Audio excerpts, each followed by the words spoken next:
The Valkarian battlecruiser Invincible might drop out of hyperspace with a ripple of distorted starlight, its massive silhouette blotting out the distant sun of the Tau Ceti system. 6 more cruisers followed in perfect formation, each one bristling with enough firepower to reduce a small moon to molten slag. Behind them came the dreadnought Emperor's Wrath, a planet killer that had never known defeat in 700 years of interstellar conquest. In the fleet's wake drifted the debris of the human defense satellites, their pathetic excuse for a warning system. The Valkarians considered it barely worth mentioning in their battle reports. Admiral Zex Kalorn stood on the command deck of the Emperor's Wrath, his 4 arms folded across his armored chest. 6 eyes narrowed in contempt as he studied the blue-green world before him. Earth, the homeworld of the most recent species to join the Galactic Concord. Pitiful, he rumbled, mandibles clicking. Is this truly the planet that has caused such consternation among the Council? Do not underestimate them, Admiral, cautioned his second-in-command, Sub-Commander Vex Talon. The humans have proven resourceful. The Admiral waved a dismissive claw. So I've heard. Resourceful enough to defeat the Dralid incursion. Resourceful enough to navigate the Zephyrus Nexus. Resourceful enough to cure the Crimson Plague. He turned his gaze to his subordinate. But the Dralid are scavengers. The Nexus is a mathematical puzzle. And the Plague was a simple protein chain. We are the Imperial Valkarian fleet. We are the fury of the Empire incarnate. The Council only requested a demonstration of force, Vex Talon reminded him. A display to remind the humans of their place in the hierarchy. The Emperor was clear in his instructions, Zex Kalorn replied coldly. The humans require more than a demonstration. They require a lesson, one written in fire and blood. He turned back to the view screen. Prepare the landing force. I want our warriors on the surface within the hour. Target their largest military installations first, then their governmental centers, then their industrial complexes. Leave their communication networks intact. I want them to witness their defeat in real time. And their response to our demands? The Admiral's mandibles spread in what passed for a smile among his kind. They have sent a single shuttle, one human representative to discuss terms. Laughter rippled across the command deck. One human against the might of the Imperial fleet? Vex Talon's own mandibles clicked in amusement. Perhaps they intend to surrender immediately. Perhaps. Though I've been told this human is not a diplomat, nor a military commander. The Admiral's voice carried a note of confusion. According to our intelligence, they have sent a mechanic. Technical Specialist Maya Chen had been having a spectacularly shitty day even before the alien armada showed up. The environmental regulation system on Lunar Base Alpha had been malfunctioning for weeks. The hydroponics bay was too humid, the residential quarters were too dry, and the command center was cycling between sauna-like heat and freezing cold every 4 hours. She'd been dispatched from Earth to fix it, only to discover that the entire system had been installed backward during the base's last upgrade. Some contractor had mislabeled the schematics, and no one had bothered to check. 3 days of crawling through maintenance ducts, rerouting coolant pipes, and reprogramming environmental sensors had left her exhausted, filthy, and in a foul mood. She'd been looking forward to a hot shower, a cold beer, and at least 12 hours of uninterrupted sleep. Then the Valkarians had blown up the early warning system, and everything had gone to hell. You want me to do what? Maya stared at the holographic image of Admiral Helena Chen, no relation, commander of Earth's combined defense forces.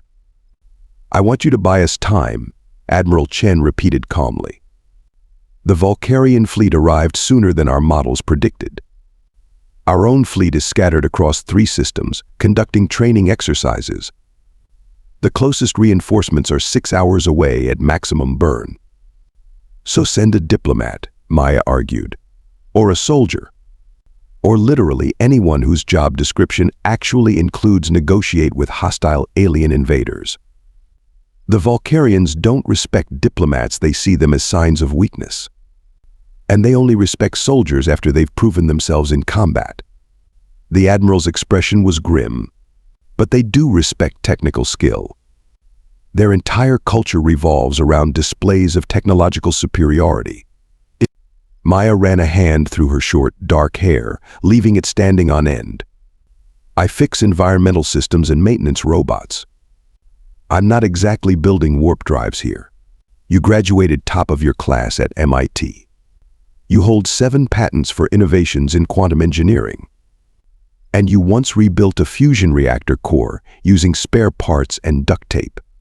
That was one time, and I almost died. The point is, you understand how things work, how to take them apart, how to put them back together. The Admiral leaned forward, and most importantly, how to break them in ways that aren't immediately obvious. Maya felt her stomach drop. You want me to sabotage an alien battleship? I want you to get on board their command vessel, find a way to disable or delay their attack capabilities, and keep them talking until our fleet arrives. Admiral Chen's expression softened slightly. Look, I know it's a lot to ask, but right now, you're the only asset we have in position who might stand a chance. Maya glanced down at herself, grimy coveralls covered in hydraulic fluid, heavy work boots, and the tool belt she'd worn for so long it felt like a part of her body. In the pocket of her coveralls was the antique wrench that had been her grandfather's, the one she considered her lucky charm. This is insane, she muttered. They're going to take one look at me and blast me into atoms. Maybe, the Admiral conceded, but the Valkarians have a strict code of honor when it comes to formal meetings. Once they grant you an audience, they can't harm you until the meeting concludes unless you violate their protocols. Great. So I just need to not violate the protocols of an alien culture I know nothing about. We're uploading everything we have on Valkarian customs to your shuttle's database. Study it on the way. Maya closed her eyes and took a deep breath. She thought about Earth below 8 billion people going about their lives, most of them blissfully unaware that a fleet of planet killers was hovering above them. Fine, she said finally. But when this is over, assuming I'm not dead, I want a raise. And a vacation. A long one. Admiral Chen smiled tightly. Deal. The human shuttle was tiny compared to the vast docking bay of the Emperor's Wrath. It settled onto the deck with a hiss of landing struts, looking fragile and primitive next to the sleek Valkarian fighters arrayed in neat rows. Zex Kalorn watched from an observation platform as a squad of his elite guards surrounded the shuttle, plasma rifles charged and ready. The boarding ramp descended, and a single figure emerged. The Admiral blinked all 6 eyes in surprise. This was their representative. This small, dirty creature in stained work clothes? The human female was short even by human standards, with dark hair cut close to the scalp and features that betrayed exhaustion. She carried no weapons, only a belt of primitive tools and some kind of metal implement clutched in one hand. She looked around the docking bay with an expression that seemed more annoyed than afraid. Fascinating, murmured Vex Talon beside him. They send us their maintenance worker. Perhaps this is some form of insult. Or surrender, suggested Zex Kalorn. Perhaps they are offering us a servant as a token of submission. If I may, Admiral, interjected the ship's xenobiologist, Kresvo. I've studied human social structures. Their technical specialists are not considered low status as they would be in our society. Some are highly regarded. The Admiral chittered dismissively. Regardless, this display does not befit the gravity of the situation. We will hear what this human has to say, and then proceed with our demonstration. He gestured to the guards. Bring her to the negotiation chamber. Ensure she is scanned for weapons or communication devices. And have her clean. The stench of machine fluids is offensive. Maya sat in what she assumed was meant to be a chair, though it was clearly designed for a body with a different configuration than hers.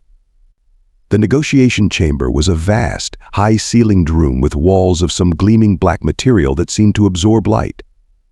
The temperature was uncomfortably warm, and the gravity slightly stronger than Earth normal. She'd been scanned, decontaminated, which had been humiliating but at least got rid of the grime. But and relieved of her tool belt, though they'd allowed her to keep her grandfather's wrench after she'd insisted it was a ceremonial object of great cultural significance. Now she waited, turning the heavy wrench over in her hands, trying to remember everything she'd read about Valkarian customs during the 10-minute shuttle ride. Don't show your teeth. Don't make direct eye contact with superiors.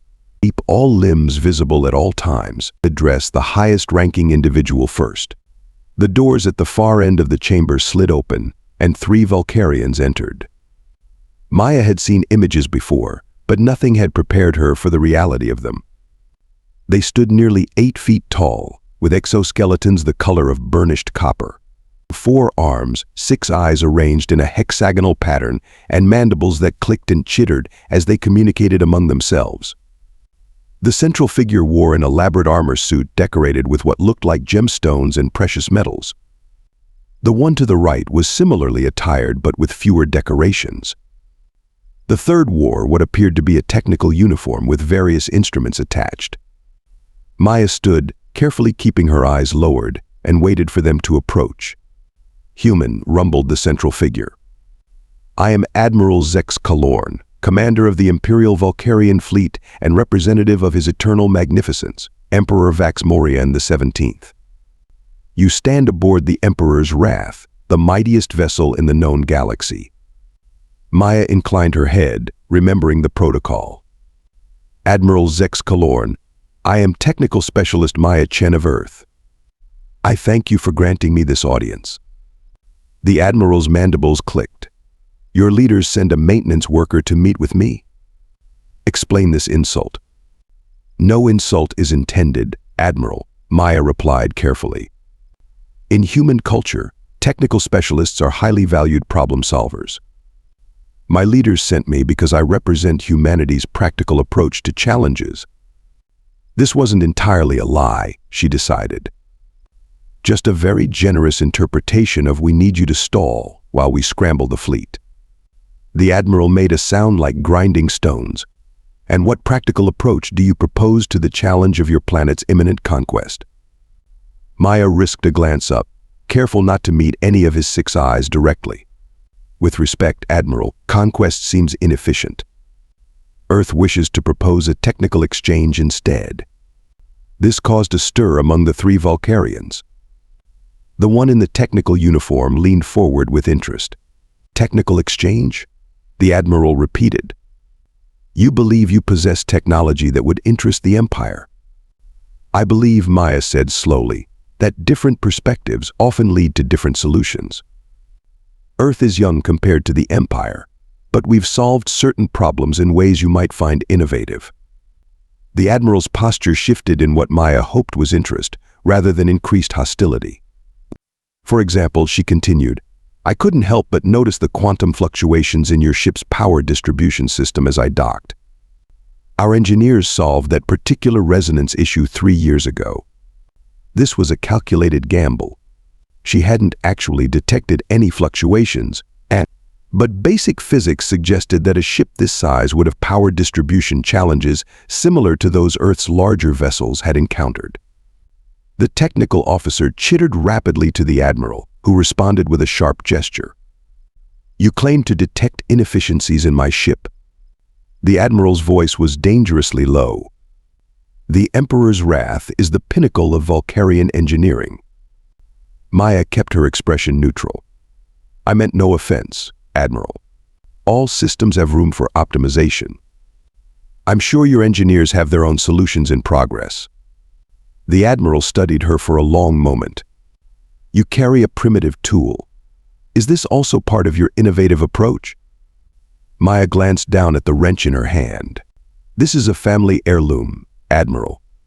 In human culture, we sometimes pass down tools through generations as symbols of continuity and practical knowledge." To her surprise, this seemed to resonate with the Valkarians. The Admiral's posture relaxed slightly.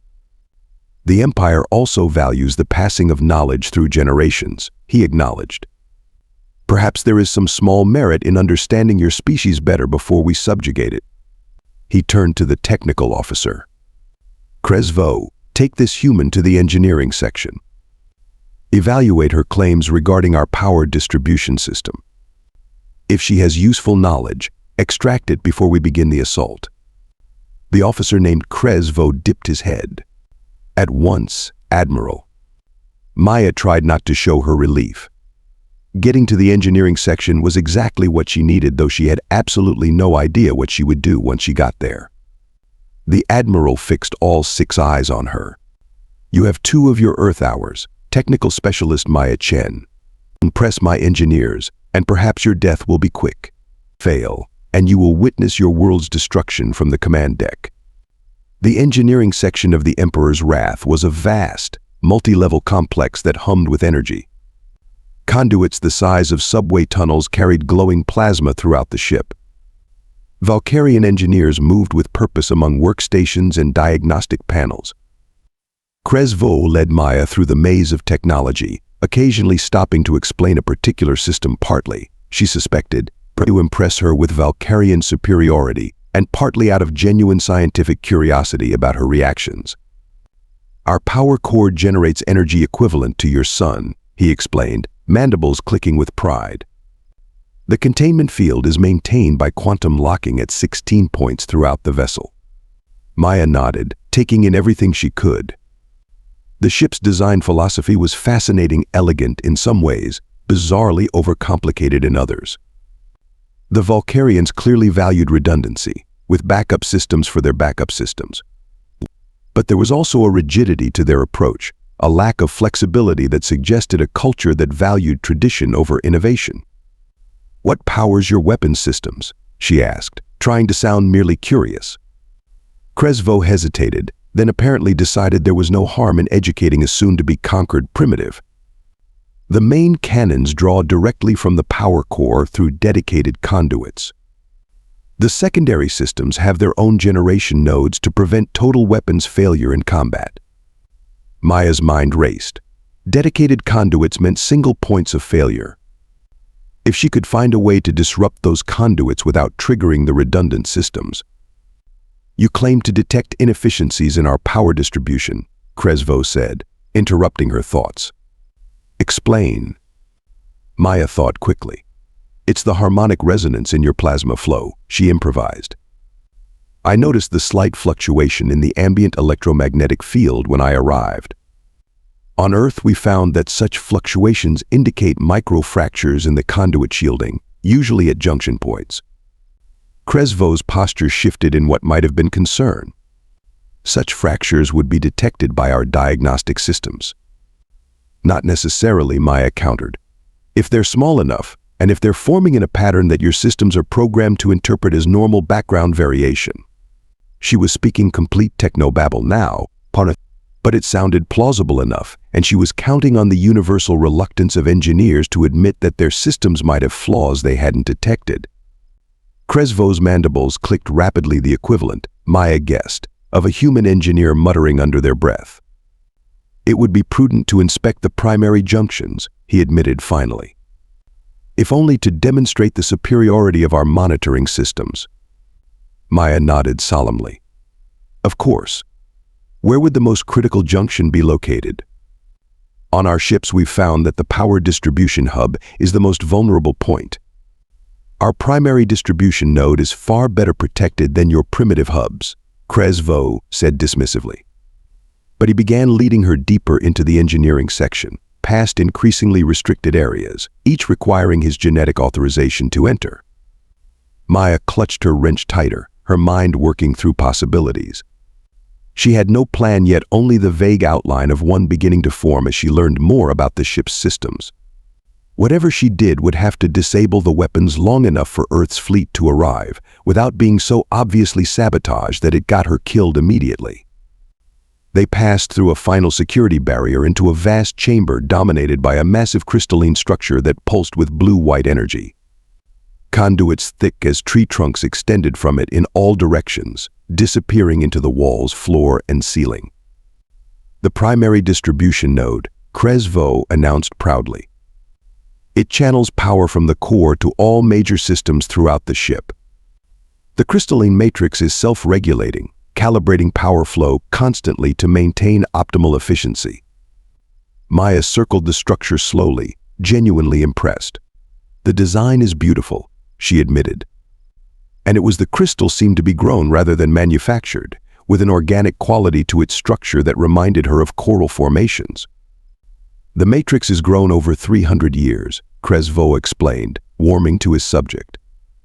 "It begins as a seed crystal taken from the Imperial Palace on Valkaria Prime. Only when it reaches full maturity can it handle the power requirements of a vessel this size. 300 years. No wonder the Valkarians were so confident in their technological superiority. They thought on timescales humans could barely comprehend. But that long-term thinking might also be a weakness. May I?"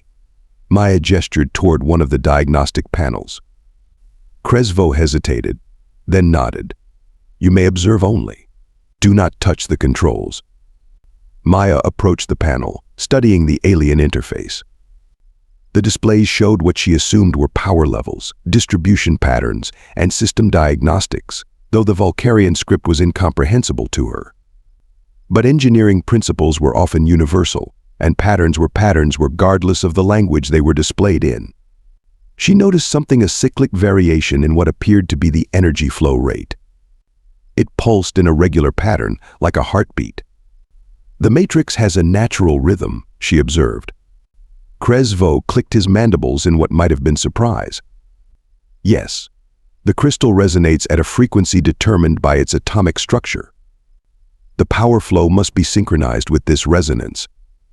And if the synchronization fails, the crystal would begin to generate harmonic distortions. Eventually, it would crack." He made a dismissive gesture.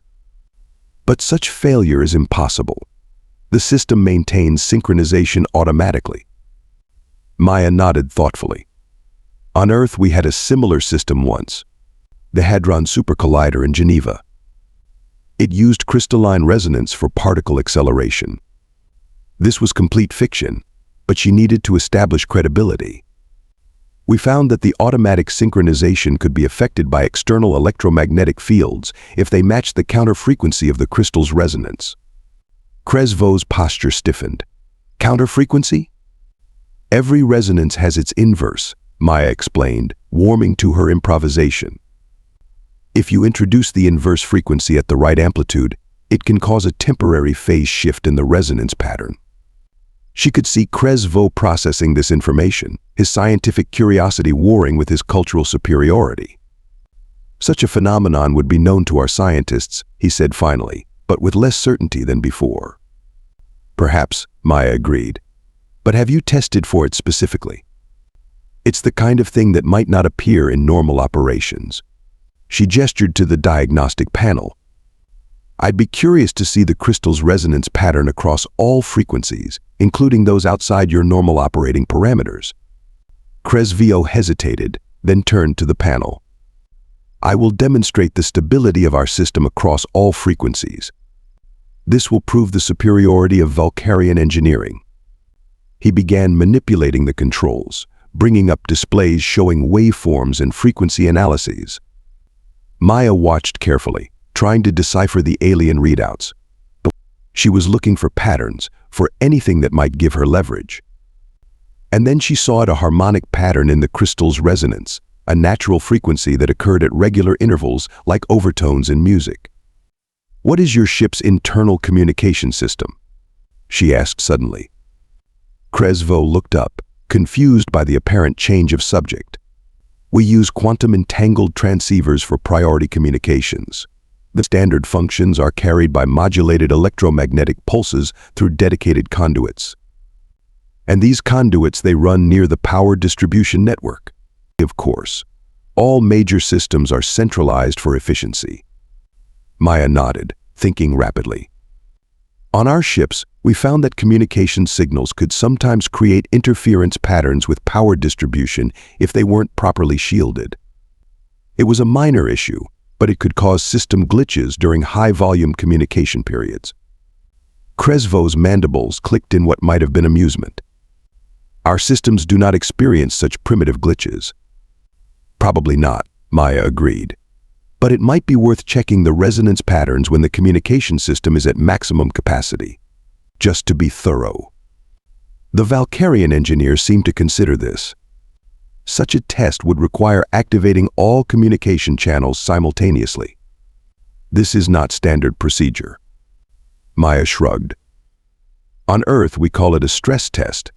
It's a way to identify potential issues before they become problems.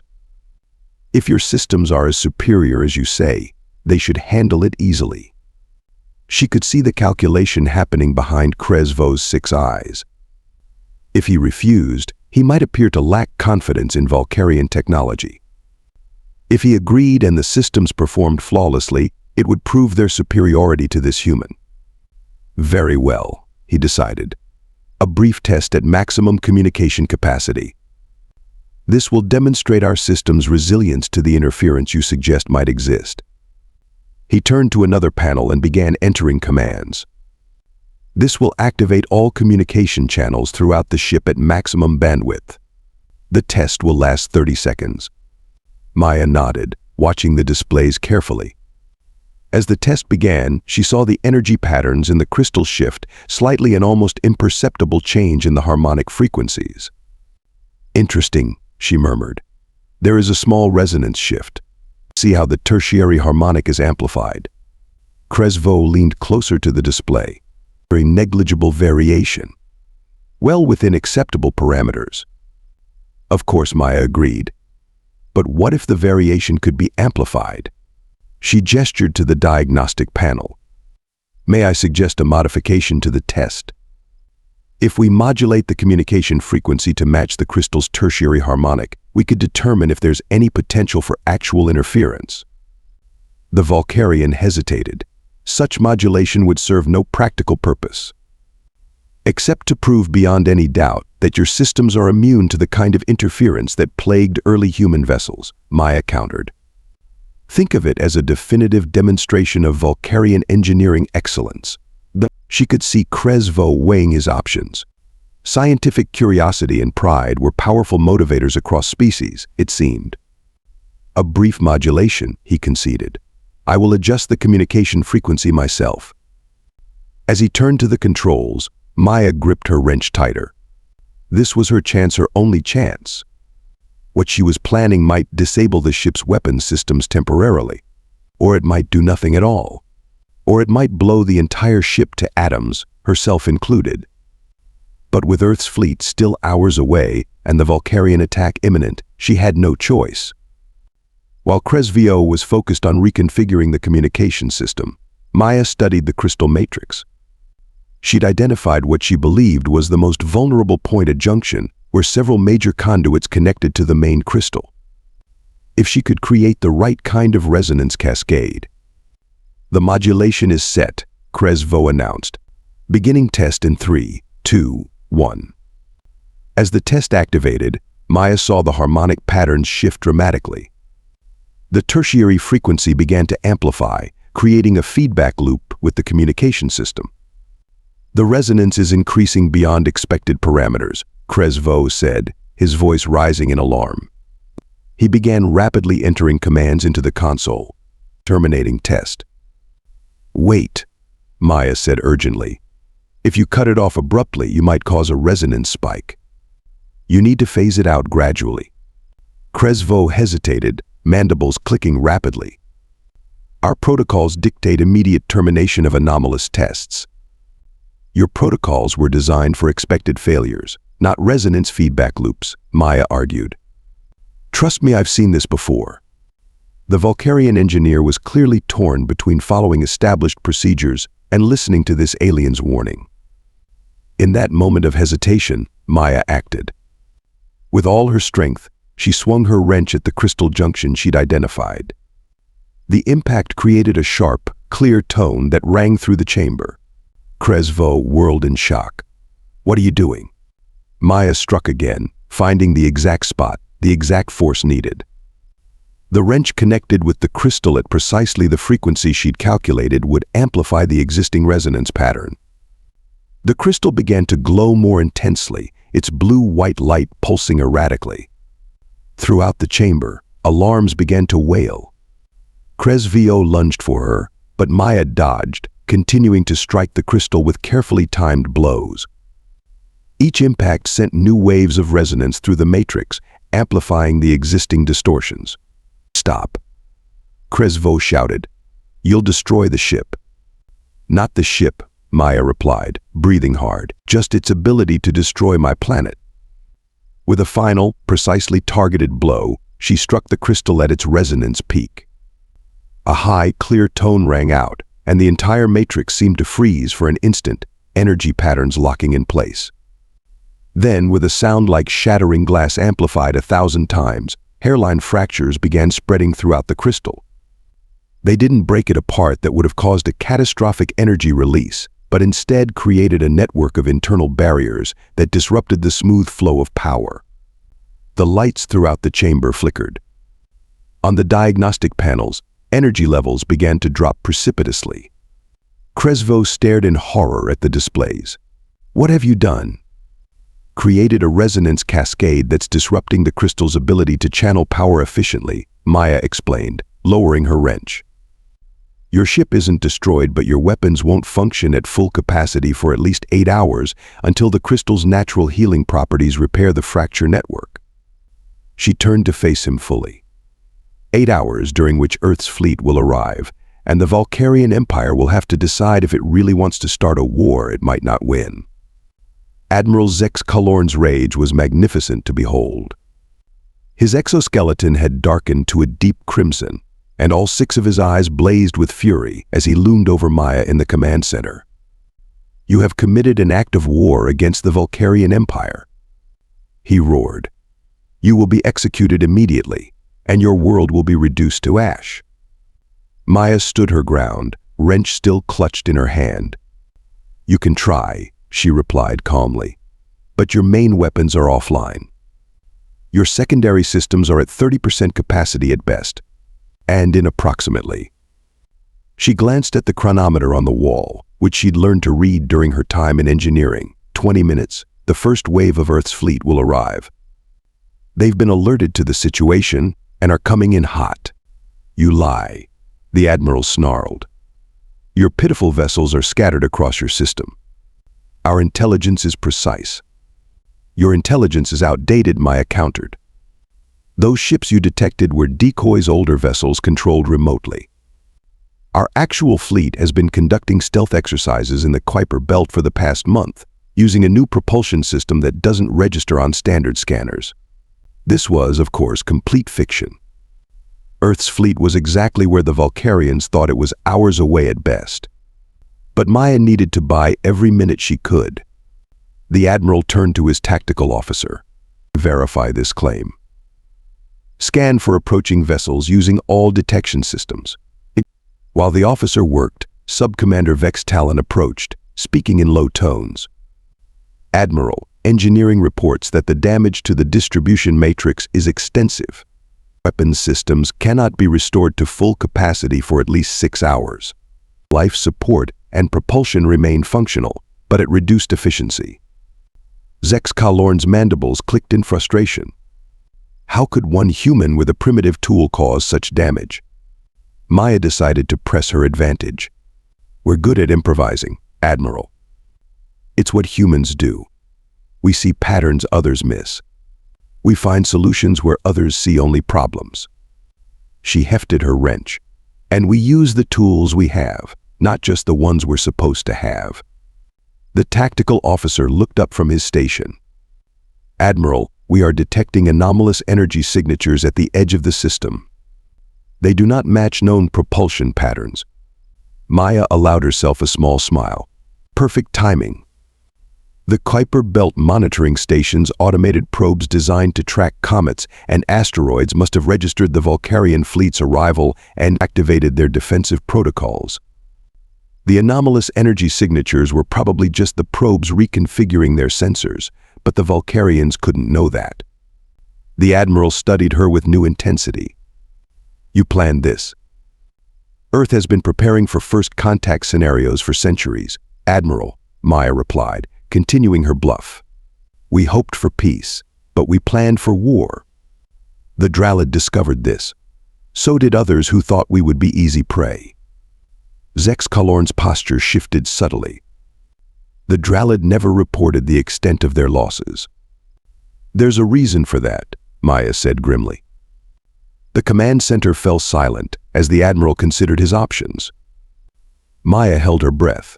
Her entire strategy hinged on convincing the Valkarians that fighting would be costly, potentially catastrophically so, without actually having to prove it.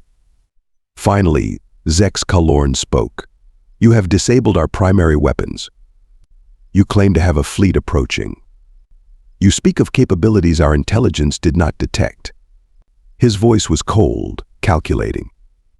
Either you are the most accomplished liar I have encountered in 7 centuries of warfare, or humanity is far more dangerous than we believed. He turned to his sub-commander. Signal the fleet. All vessels to assume defensive formation. Please prepare for potential engagement. Maya felt a surge of hope. They weren't retreating, but they weren't attacking either. It was a start. Technical Specialist Maya Chen, the Admiral addressed her formally. You have earned the right to speak for your world. What does Earth propose? Maya straightened, meeting the Admiral's gaze directly, a deliberate violation of protocol that she hoped would emphasize the seriousness of the moment.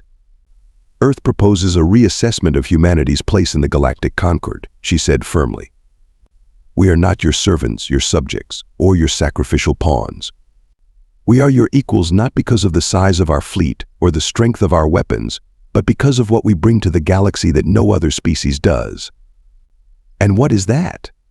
The Admiral asked, his tone skeptical but no longer openly hostile. Perspective, Maya replied. Creativity, adaptability. She held up her wrench. The ability to look at a problem sideways and find a solution no one else would consider. Your empire has stood for thousands of years, building on traditions and technologies refined over centuries. That's your strength. Humanity, we're improvisers. We make do. We survive. That's our strength. She gestured to the engineering reports displayed on the command screens. I disabled your matrix without advanced technology, without weapons, with nothing but basic physics knowledge and a tool my grandfather used to fix tractors. Imagine what we could accomplish as allies rather than enemies. For a long moment, the Admiral was silent, his alien features unreadable. Then he turned to his sub-commander. Recall the landing forces. Cancel the attack preparations. To Maya, he said, we will await the arrival of your fleet. And then we will talk. It wasn't a victory. It wasn't even a guarantee that Earth would survive the day. But it was time for Earth's actual fleet to arrive, time for diplomats to replace angry mechanics with wrenches, time for humanity to prove its worth to the galaxy, not through conquest, but through the uniquely human traits that had allowed it to survive and thrive against all odds. Maya gripped her wrench tighter, the worn metal warm in her palm. Her grandfather would have been proud. 3 months later, Maya stood on the observation deck of the newly commissioned Earth diplomatic vessel Adaptive Response, watching as the Valkarian delegation boarded for the formal signing of the Human-Valkarian Accord. Admiral Helena Chen, now Ambassador Chen, approached, resplendent in diplomatic whites. Technical Specialist Chen, she greeted Maya with a warm smile. Or should I say, Director of Interspecies Engineering Exchange? Maya grinned, fingering the ceremonial wrench that now hung at her belt, a new one, made of a Valkarian alloy, presented to her by Emperor Vax Morian himself as a symbol of her new position.